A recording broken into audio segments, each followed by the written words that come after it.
Bonjour, dans cette vidéo je corrige la partie A du DS3. On étudie ce que devient un objet lumineux par un prisme de petit angle au sommet, donc, comme indiqué par l'image.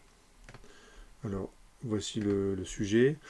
On va étudier en fait dans un premier temps ce que devient l'objet A par le premier dioptre, puis par le deuxième. Donc vous allez voir que c'est pas très compliqué.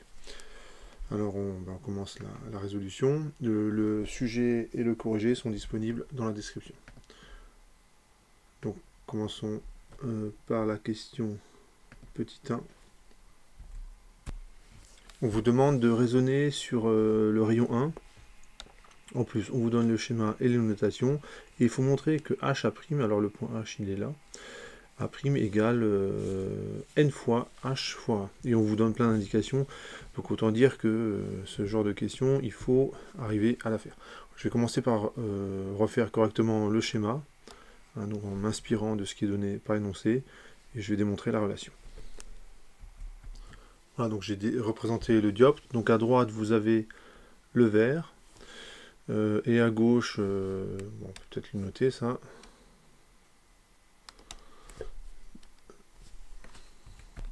Voilà, donc le vert à droite. Et je considère un objet. Donc il y a des rayons lumineux qui arrivent. Un objet que allez, je vais positionner ici et je l'appelle A. Ça veut dire que vous avez un dispositif en amont qui fait converger des rayons lumineux vers le point A. Donc on va représenter ça.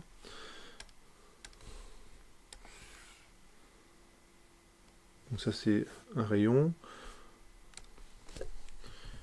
Je vais améliorer un peu le tracé. Donc ça c'est le rayon qui arrive jusqu'au point d'incidence. Puis on va le continuer en pointillé.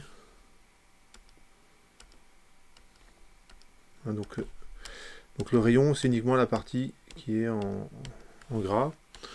On met une petite flèche sur le rayon. Hein, donc quand on met une flèche sur un trait, ça devient un rayon lumineux. Et évidemment, je vais tracer le rayon évident, c'est celui qui passe, qui arrive perpendiculairement au dioptre. Donc ici on a un angle de 90 degrés entre le rayon incident et le rayon et le dioptre.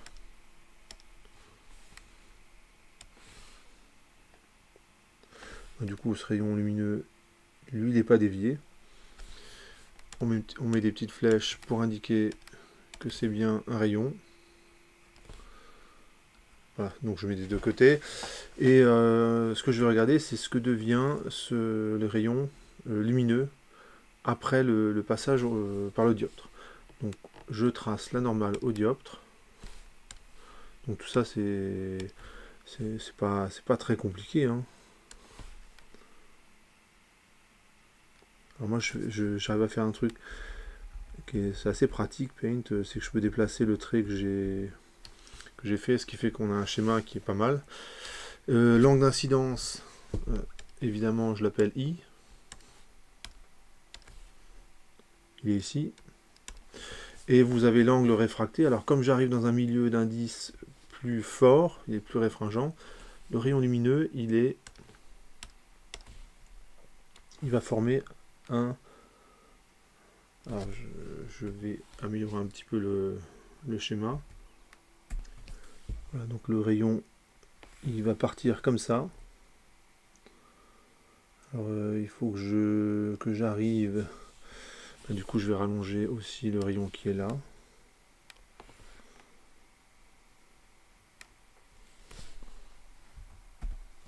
J'ai fini de compléter le schéma, donc j'ai rajouté l'angle de réfraction petit r. J'ai placé A', H et I, donc en fait j'ai reproduit le schéma de l'énoncé. Donc ça c'est pas mal de faire ça, parce que ça permet déjà d'alléger un petit peu le schéma. Je peux vous montrer comment il était au départ. Donc je vais juste mettre ce qui est nécessaire pour faire l'exercice. Et là je vais travailler maintenant dans les bons triangles. Alors ce que je peux remarquer tout de suite, c'est que l'angle I, je vais le retrouver ici. Et l'angle R, je vais le retrouver ici. Hein, je vois bien que c'est les angles alternes, externes, je crois. Hein. Mais normalement, si vous avez fait un beau schéma, enfin, je veux dire, c'est quand même quasi évident. Hein. Donc, je vais travailler dans le triangle IHA et IHA'. Et je vais écrire une relation trigonométrique. Donc, dans le triangle IHA. Je vais écrire que tangente de I. Donc je vous rappelle que tangente c'est le côté opposé, donc c'est la IH sur HA. Alors je vérifie juste une chose, oui, je vais travailler en distance. Et bien sûr, comme les angles sont petits, hein, donc ça c'est là, j'utilise l'approximation des petits angles. Approximation des petits angles. Ce qui fait que tangente de I, là, je peux dire que c'est environ égal à I. Ça marche d'autant mieux que I est petit. Donc là on va dire que I est typiquement plus petit que 1 radian. 1 radian, donc ça fait, si on raisonnait en degrés, ça ferait I doit être de l'ordre plus petit que une dizaine de degrés, on va dire. On a l'approximation qui va être bien vérifiée. Et dans le triangle IH A', et ben vous avez tangente de R. Je vous montre le schéma. Tangente de R. C'est égal à IH sur HA'. Et bien sûr, l'approximation, si I est petit, R aussi. D'ailleurs, R est plus petit que I de toute façon. Donc j'ai envie de dire, ça marche encore mieux l'approximation. Et bien sûr, je vais appliquer, ça c'est absolument nécessaire, la loi de Snell-Descartes pour la réfraction au point I. La loi de Snell-Descartes pour la réfraction au point I.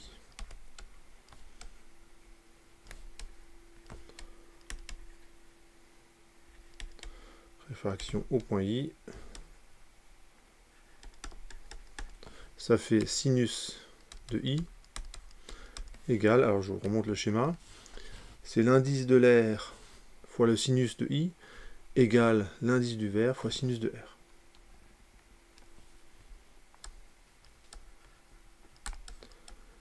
Et bien sûr, j'utilise l'approximation des petits angles, donc I et R sont très petits devant 1 radian, ce qui fait que I est environ égal à N fois R. Ben, si vous regardez les 3 équations que j'ai obtenues, donc l'équation 1, l'équation 2 et l'équation 3, en fait il y a un petit calcul à faire qui est vraiment pas difficile, et on va avoir le résultat. Donc bon voilà, c'est vraiment un petit calcul. Donc je vais me débarrasser en fait de I et de R. Hein, je vais prendre I, je vais réinjecter là-dedans. Je prends R, je le réinjecte là-dedans. Et j'aurai le résultat en fait. Donc on réinjecte I et R dans l'expression 3.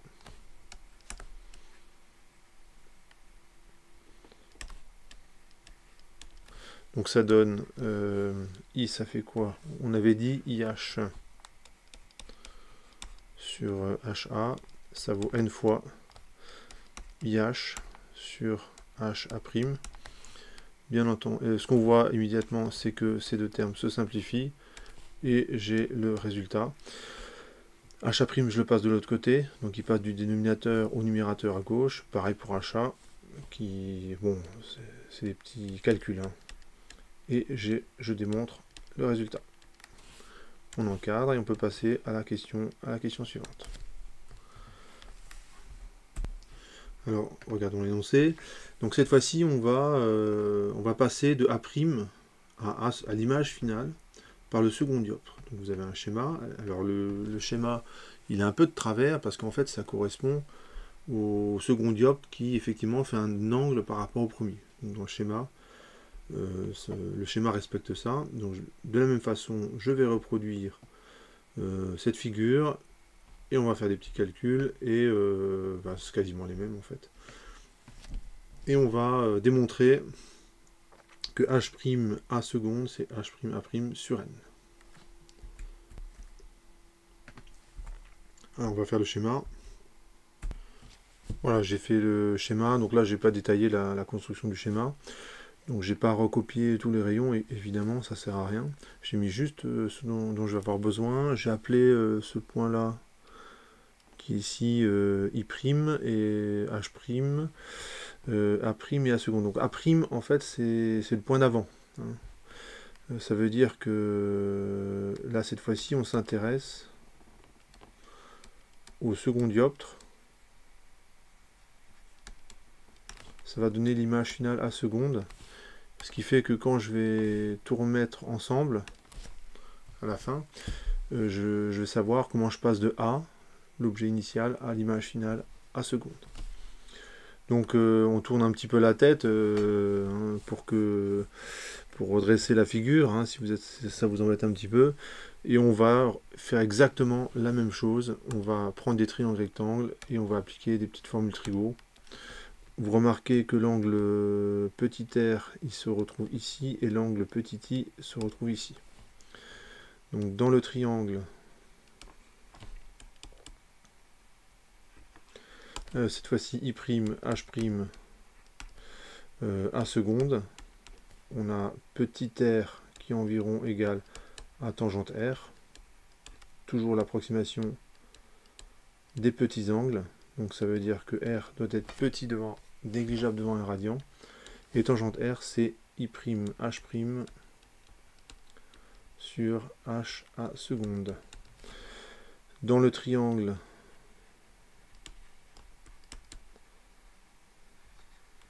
I', H', A', on a petit i qui vaut à peu près tangente i, toujours l'approximation des petits angles. Et ça vaut I', H' sur HA'. Et bien sûr, la Snell-Descartes, la loi de Snell-Descartes pour la réfraction en I', ça donne n sinus de i. Donc là, il faut regarder votre schéma. Hein. Je viens de la gauche, l'indice c'est n, l'angle d'incidence c'est i. Ça vaut l'indice de l'air, donc qui vaut 1, du coup je ne l'écris pas, sinus r. Et je fais l'approximation des petits angles, i fois n, c'est environ égal à r. Donc, je le réécris. Ça marche bien, si les angles R et I sont petits. Du coup, j'ai un petit calcul à faire, donc c'est exactement le même que tout à l'heure. J'ai remplacé R et I dans l'expression, dans la loi de Snell-Descartes, et puis j'aurai tout de suite mon résultat. Voilà, je finis le calcul. Donc on a... bon là, je rédige pas spécialement, parce que en fait, c'est la même chose que tout à l'heure. Donc c'est pas la peine de re-rédiger, puisque on refait la même chose. Alors, sauf erreur, I, ça valait... donc c'est N fois I', H' sur H', A', ça valait I', H' sur H' A seconde. Et finalement, vous avez le résultat. Comme tout à l'heure, hein, c'est une petite manipulation à faire. Et on l'encadre. Et on peut passer à la question suivante. Donc question 3.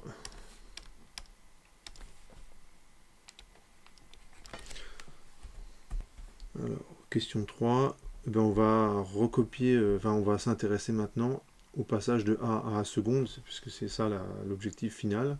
Et on vous dit que A seconde, en fait, ça s'écrit comme HA fois n-1 fois alpha. Et il faut s'aider du schéma qui est donné ci-dessous. Alors ce qu'on voit, c'est que le point à seconde en fait se déplace vers le bas, en fait, par rapport au prisme. Hein, donc c'est suivant la direction du prisme, hein, qui est là ici est verticale, et ben l'image finale va se retrouver un petit peu plus bas. Donc je vais reproduire le schéma. Donc là vous avez deux schémas, dont un qui est annoté avec tous les points. Vous avez le point H, H', A', A' et A seconde. Donc normalement, voilà, ça met un peu tout ça, on met tout ça ensemble, et avec le schéma, ça devrait aller. Alors, je vais reproduire le fameux schéma. Donc comme tout à l'heure, ça prend un petit peu de temps de bien le faire, mais c'est important que vous illustriez vos calculs avec un schéma. Voilà, j'ai reproduit le schéma. Vous remarquez que j'ai mis aucun rayon lumineux. Ça permet de vraiment se focaliser sur l'essentiel. Puisque grâce aux rayons lumineux, j'ai réussi à obtenir les deux relations que vous avez là, hein, HA' égale N fois HA, et H' à seconde égale H'' sur N. Et ce qu'on vous demande, c'est d'en déduire la distance entre A et A seconde. Donc en fait comme l'angle alpha est petit, je vais simplifier un petit peu ce schéma, c'est-à-dire que le point H', finalement je peux dire que le point qui est là, que je vais appeler K, allez, et bien K, comme alpha est très petit, on va dire alpha petit devant un radian, et bien K est environ égal à H'. Alors ce que j'ai raconté, c'est pas suffisant. Le point K, je vais la rédiger comme ça. Le point K est environ égal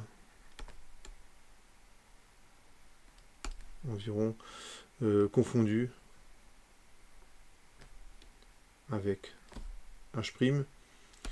Alors ça, il faut quand même préciser qu'il faut être près du sommet du prisme. Si vous êtes plus bas, ça va être de moins en moins vrai. Hein, vous imaginez que le point A, il n'est pas là où il est, mais je le mets beaucoup plus bas sur la figure. Du coup, j'aurai une épaisseur de verre plus grande, et du coup, H' et K, en fait, s'éloignent. Donc, voilà, cette approximation ne va être valable que pour les rayons qui passent à proximité du sommet de ce prisme. Mais voilà, je fais cette approximation-là. D'ailleurs, c'était indiqué par l'énoncé, c'était suggéré par l'énoncé, hein, pour jeter un œil. Indication comme alpha est petit pour confondu avec le point I. Ah bah non, il avait déjà un nom, donc il s'appelle I. Je vais corriger ça. Voilà, donc j'ai précisé que cette approximation I environ égale à H', je l'ai précisé que c'est valable que si je suis à proximité du sommet du prisme.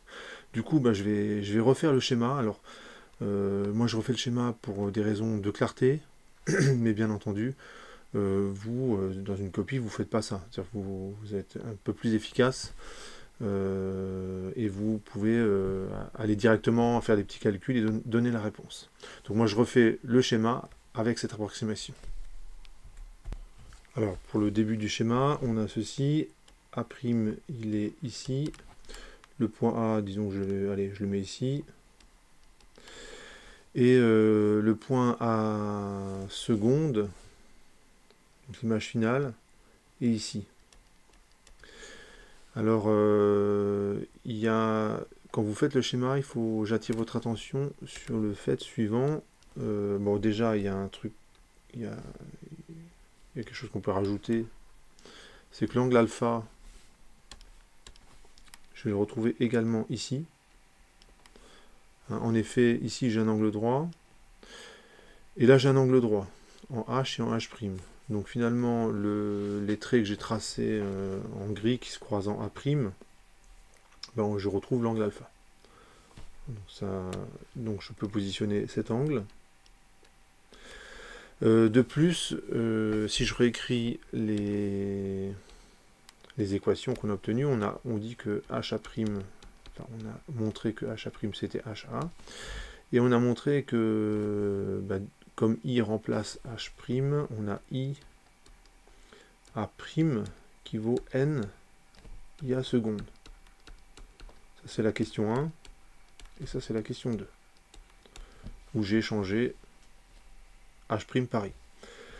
Donc si vous regardez, ça veut dire que ce segment, il est perpendiculaire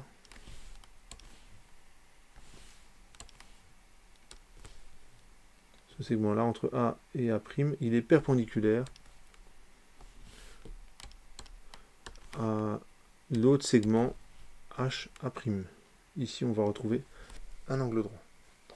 Hein, c'est Thalès en fait, hein. Ça veut simplement dire que le triangle AA seconde A' et HIA', ils sont semblables. Donc on va rédiger tout ça. Moi j'ai avancé un petit peu dans la rédaction. Donc d'après Thalès, hein, si on a un angle droit, enfin si A seconde est parallèle à HI, on a les triangles HI A' et H A', AA' A seconde, qui sont semblables.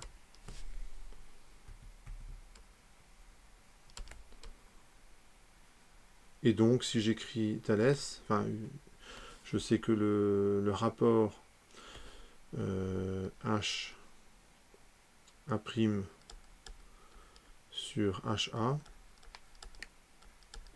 donc là, visualisez bien les segments HA' sur H, que je dise pas de bêtises. Donc, il ne faut pas que je prenne HA, il faut que je prenne AA'. C'est égal à I A' sur A seconde A'. Donc là, il faut bien regarder votre schéma. Si je travaille un peu ces équations, donc ça, je peux l'appeler, je vais lui donner un nom, allez, je l'appelle alpha, non, pas alpha, bêta, allez, il faut bien que je lui donne un nom. Donc vous avez HA' qui est égal à bêta AA', et donc vous en déduisez que, comme, je vais le faire rapidement, HA', je continue l'équation, AA' c'est HA' moins, que je dise pas de bêtises, moins HA, et j'en déduis que, donc là je fais les calculs rapidement, HA' c'est égal à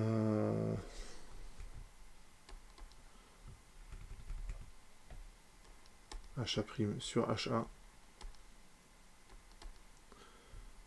Il y a un prime qui ne devrait pas y être. Donc je reprends HA' sur HA. Donc là il y a un petit calcul à faire. C'est égal à bêta moins 1, bêta sur bêta moins 1. J'espère ne pas avoir fait d'erreur. Ouais, c'est bon, j'ai vérifié. J'en déduis également que je fais la même chose avec IA', c'est bêta A seconde A', c'est bêta A seconde A', je vous remonte le schéma, c'est IA' moins IA seconde, et j'en déduis que IA' seconde, pardon, sur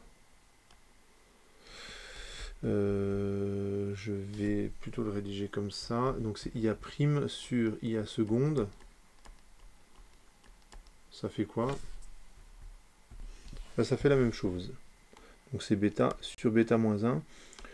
Là je ne détaille pas les calculs, je vous laisse le faire. Et si vous regardez, c'est cohérent avec les équations qui sont au-dessus. hein, les équations, alors, je vais dire l'équation 4 et 5, hein, j'en étais arrivé là au niveau de la numérotation.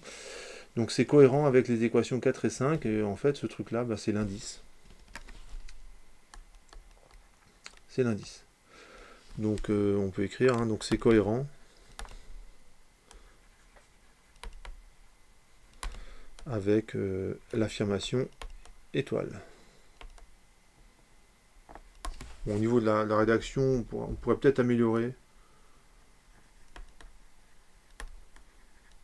Donc l'affirmation étoile, elle est ici. Donc tout ça pour faire un schéma correct. Et donc il n'y a plus qu'à maintenant répondre à la question, hein. Je veux la distance AA seconde. Je sais également que le segment HI et AA seconde sont parallèles. Et donc je saurai exactement où est l'image. Donc on fait les petits calculs. Alors je vais appliquer Thalès. Je vais l'appliquer ici.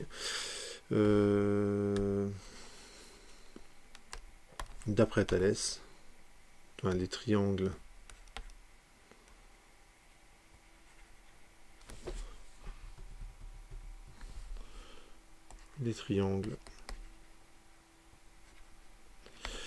HI A' et A' seconde sont parallèles, sont semblables, pardon. Donc là, je l'ai déjà écrit, hein, ce truc-là. Donc je peux écrire que le segment HI... Ah non, en fait non, je vais faire ça plus simplement. Je me rends compte qu'il y a beaucoup plus simple. Donc je reprends. En fait, j'ai pas besoin d'appliquer Thalès. J'ai juste besoin de travailler dans le triangle AA' A seconde. Donc ben, je reprends.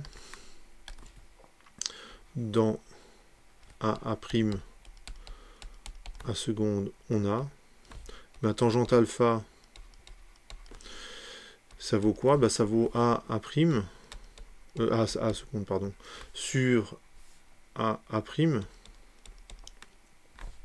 Ça, c'est environ égal à alpha, hein, c'est l'approximation des petits angles.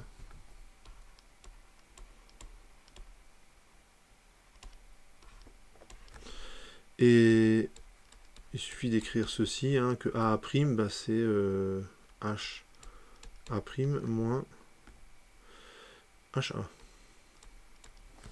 Donc finalement, et bien sûr, comme HA', si on regarde, HA' c'est N fois HA, on a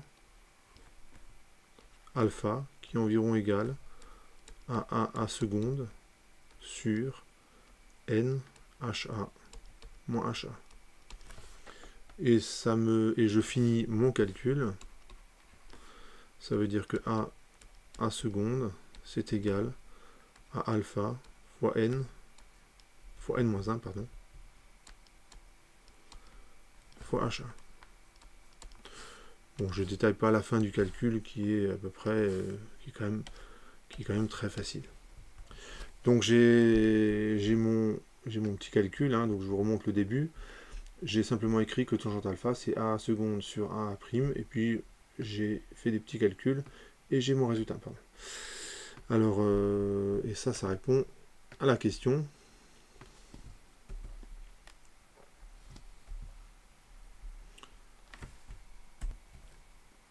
Je vais déplacer juste ce que je viens de rédiger en dessous. Voilà. Et on précise également que le point A', de plus, AA seconde, pardon, est parallèle au premier dioptre.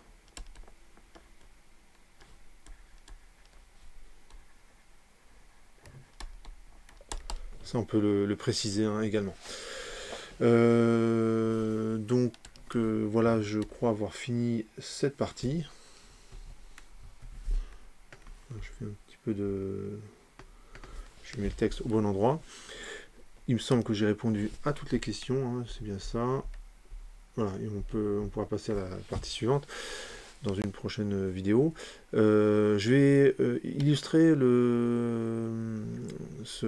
cette partie-là par quelque chose que vous pouvez constater si vous êtes un petit peu observateur. Donc c'est pas un truc, ce qu'on vient d'étudier là dans cette partie, c'est pas quelque chose, enfin c'est quelque chose que vous pouvez observer dans la vie de tous les jours, à condition juste de regarder au bon endroit, au bon moment.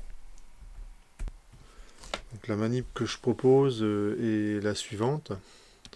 Alors j'ai pris un miroir, alors pas n'importe quel miroir, voilà. C'est un miroir qui... Je vais tenter un joli dessin. Alors vous avez les miroirs comme ça, et c'est des miroirs qui sont amincis sur le bord. Un peu comme des pierres précieuses, hein, où on va faire des facettes.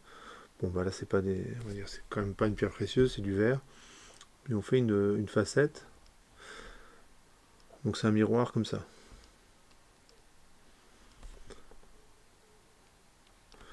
Donc là, ça amincit sur le bord, donc j'espère que vous comprenez ce que je suis en train de dessiner. Voilà, donc j'ai fini le dessin. Alors donc ça c'est un miroir avec un aminci sur le bord.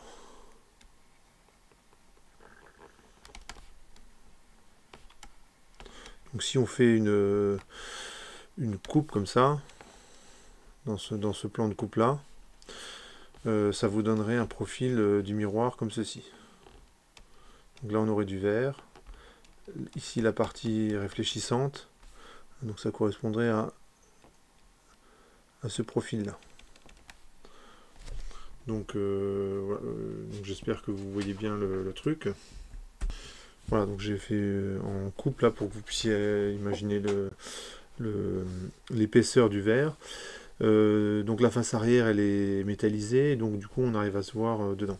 Et je prends un objet, alors j'ai pris un stylo que je mets, disons, allez, je le mets ici.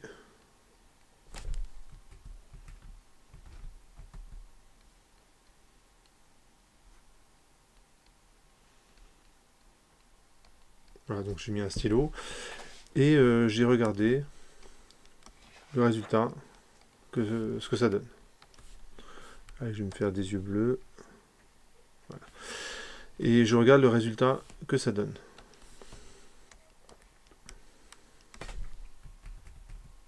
Donc ça c'est mon objet. Bon, finalement je vais déplacer l'observateur. En fait je vais le représenter ici. Alors on va mettre l'observateur. En fait l'observateur c'est vous. Donc il serait pas... je vais le mettre ici, disons.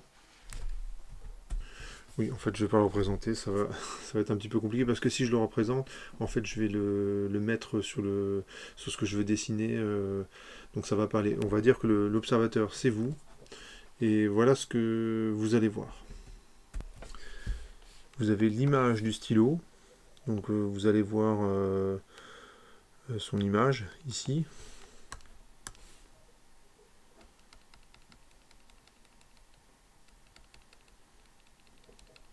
Alors je la mets en pointillé pour bien faire comprendre que c'est l'image. Je vais faire un petit peu plus... Donc voilà l'image du stylo, donc c'est ce qu'on verrait comme vous avez l'habitude, hein, l'image se forme de l'autre côté du miroir, c'est symétrique. Et ce que vous remarquez, c'est que, il faut bien se placer évidemment, mais vous avez une autre image du stylo ici.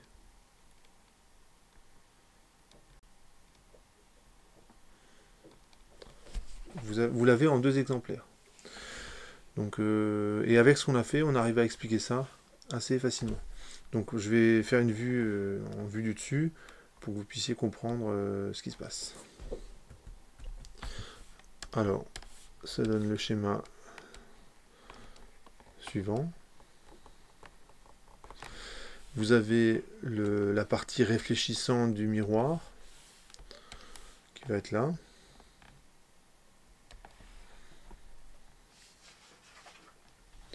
Alors pour la convention, c'est de le représenter comme ça.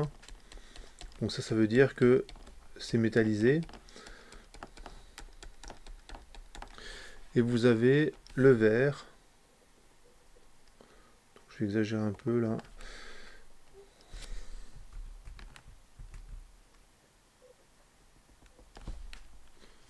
Et ici, vous avez une arête et on va continuer comme ceci. Ouais. Donc ça, c'est le profil de mon verre. J'ai mon stylo qui est ici. Ah, mince. Je vais placer le stylo. Allez, disons ici. Ouais, disons ici. Ça c'est mon stylo vu du dessus. Donc là, on va dire ça c'est la mine du stylo en noir. Et vous avez forcément une image qui se forme normalement de l'autre côté du miroir. Donc l'image qui se forme, si on fait le petit schéma, je prends le symétrique par rapport au miroir. Donc je prends la même distance.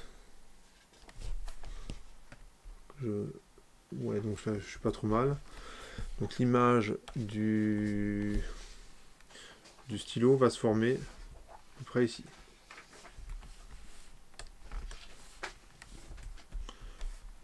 Alors vous avez l'image du stylo qui se forme à peu près ici. Ouais, du coup je vais le faire un petit peu plus gros mon stylo. Donc ça c'est l'image principale qu'on verrait normalement par le miroir. On va dire le miroir ça sert à ça. Et vous avez, ce que vous remarquez, c'est que vous avez également une autre image qui se forme à côté.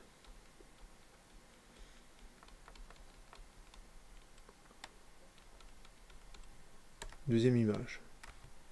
Donc ça c'est vu du dessus. Alors, voilà la position de la deuxième image.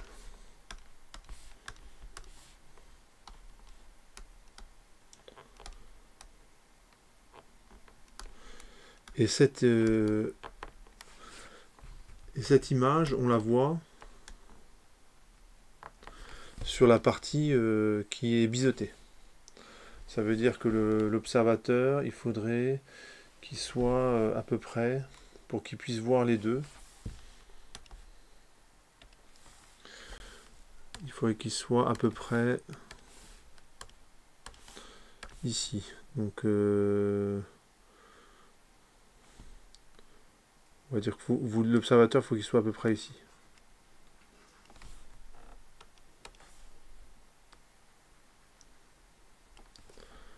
Comme ça, il va voir l'image en direct par le miroir et l'image sur la partie biseautée. En réalité, il faudrait qu'il soit un tout petit peu à gauche, à droite, pardon.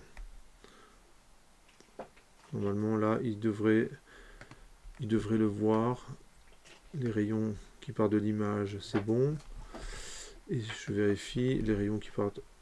Donc là, normalement, l'observateur est bien placé.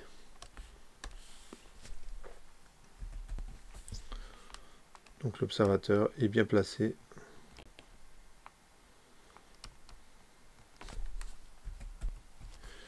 Voilà, donc maintenant il faut expliquer, à partir de ce qu'on a fait avant, il faut expliquer ce résultat. Hein, pourquoi la deuxième image, elle semble juste décalée ici vers la gauche. Donc alors déjà je vais vous montrer ce que ça donne en vrai, et puis après je vais vous expliquer ça utiliser le résultat de cette partie pour expliquer pourquoi c'est comme ça. Voilà, donc j'ai une petite photographie de... Donc là, vous avez le miroir, hein, donc, et vous avez le stylo, hein, et qu'on voit en 2 exemplaires. Donc j'ai mis mon appareil photographique au bon endroit. Et donc là, et la partie biseautée,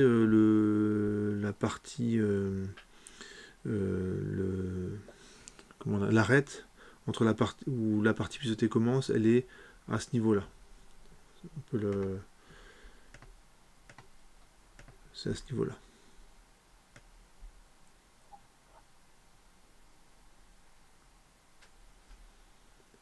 Voilà. Et la partie biseautée, elle est ici.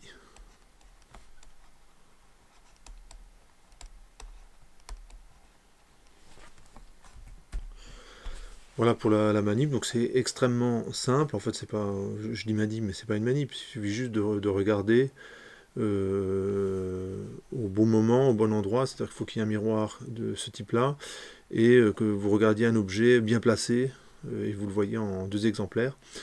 Et donc il y a juste ça à faire. Donc maintenant, je vais expliquer ça à partir des résultats qu'on a obtenus. Voilà, on arrive à la partie explicative. Donc je vais considérer la partie réfléchissante du miroir. On va la mettre ici.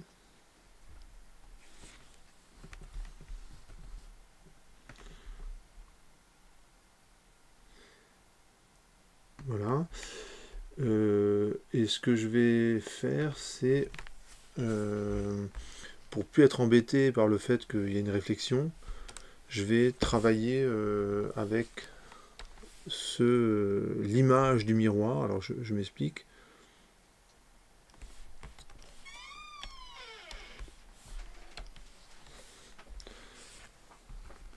Vous avez ici la partie biseautée. Je la fais un peu plus fine. Et vous avez je vais prendre l'image de ce truc-là. On peut montrer que effectivement ça revient à ça. Quand vous avez une partie réfléchissante, eh bien, en fait, je peux considérer l'image de cette partie réfléchissante là. Et le miroir, du coup, il continue comme ça.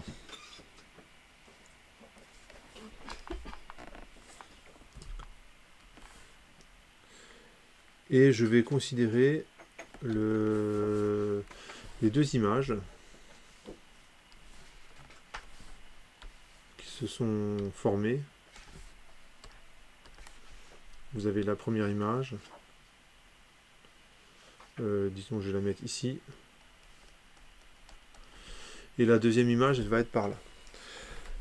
Et là, j'utilise le résultat que j'ai démontré dans la première partie. Donc je vais reprendre ce schéma-là qui est pas mal.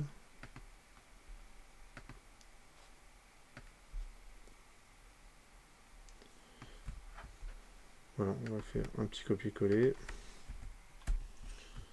Voilà, on fait un petit copier-coller et je vais faire pivoter l'ensemble de 90 degrés pour que ce soit pour que j'ai une situation similaire. Est-ce que je peux choisir? Non, tant pis.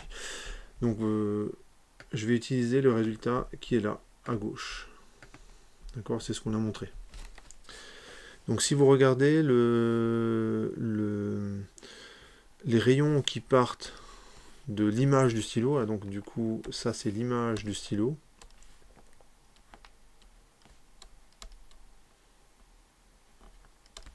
L'image principale, hein, on va dire, c'est celle qui est renvoyée par le miroir plan.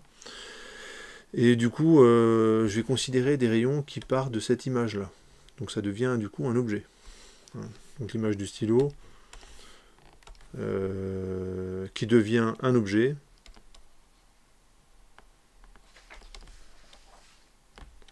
pour le système optique, qui est le prisme, qui est là. Pour le système optique, qui est le prisme. Voilà, j'ai fini de rédiger. Et ce que vous remarquez, donc là je vais utiliser le schéma qui est là, et ce que je vais faire, c'est inverser le sens des rayons lumineux. J'ai le droit de faire ça, d'après le principe du retour inverse de la lumière. J'ai le droit d'inverser le sens des rayons lumineux. Du coup, je fais ça. Donc on peut inverser le sens des rayons lumineux.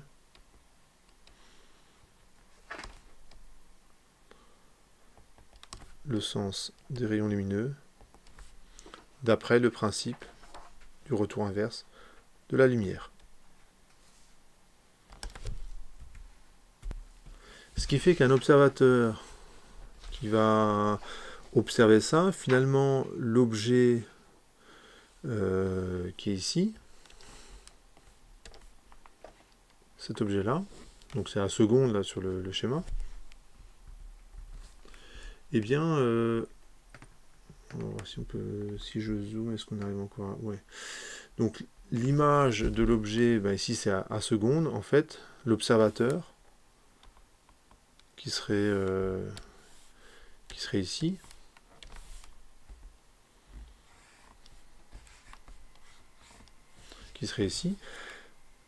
et ben où est-ce qu'il voit cet objet? En fait, il le voit comme s'il était au point A. Donc, tous les rayons qui proviennent de cet objet-là, ici, et bien pour un observateur, pour les rayons qui passent par le prisme, il va le voir un petit peu décalé sur la gauche. Donc c'est exactement voilà, ce qu'on voulait montrer. Donc si on met quelques rayons, on va prendre des rayons lumineux qui partent disons de ce point-là. J'en prends deux.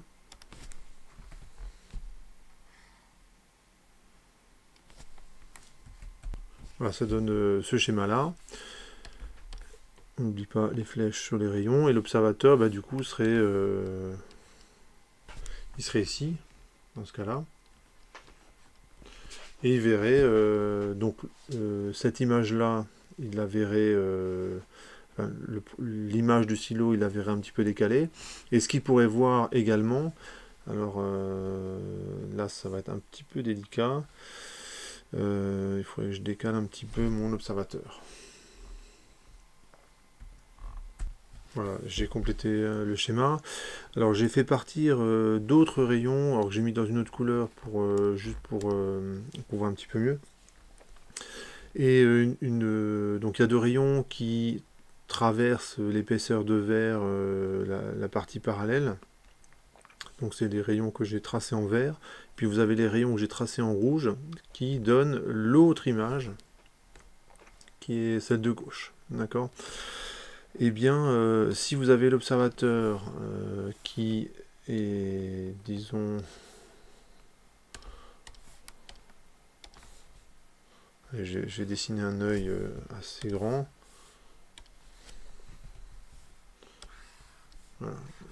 Donc ça, voilà. Donc ça c'est mon observateur qui a un œil immense.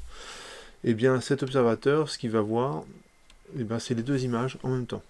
Il va voir l'image, celle qu'on attend habituellement pour un miroir plan, hein, donc on se voit en face, et puis vous avez l'image qui est décalée. Et c'est exactement ce qu'on peut observer. Donc avec les résultats de cette partie, en utilisant le principe du retour inverse de la lumière, en fait les rayons, il faut les faire partir dans l'autre sens, on arrive à expliquer simplement que l'image d'un objet, elle peut être décalée par la partie, par le bord du miroir s'il est biseauté. Voilà, j'en ai fini avec cette partie et je vous dis à bientôt pour d'autres vidéos.